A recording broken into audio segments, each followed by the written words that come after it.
Welcome to VVB9 news channel.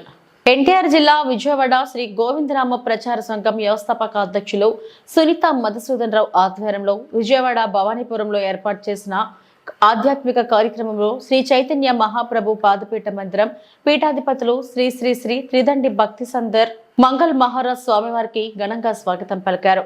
ఆధ్యాత్మిక కార్యక్రమంలో భగవద్గీతలను సారాంశాన్ని విద్యార్థులు అందరికీ తెలియజేసి భగవద్గీత యొక్క విలువను తెలియజేసినారు.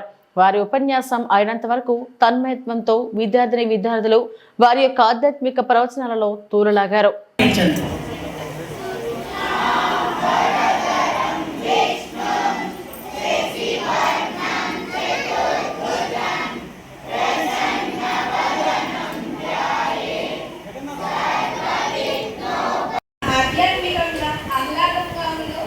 అవును, ప్రతి సంవత్సరం అంగరంగ వైభవంగా భగవద్గీత పండుగను ఆనందంగా జరుపుకునే భాగ్యం మనకు శ్రీ గోవిందనామ ప్రచార సేవా సంఘం వ్యవస్థాపకులు శ్రీ మధుసూదన్ స్వామి గారు వారి శ్రీమతి సునీతమ్మ గారికి ఎంతో ధన్యవాదాలు తెలుపుతున్నాను.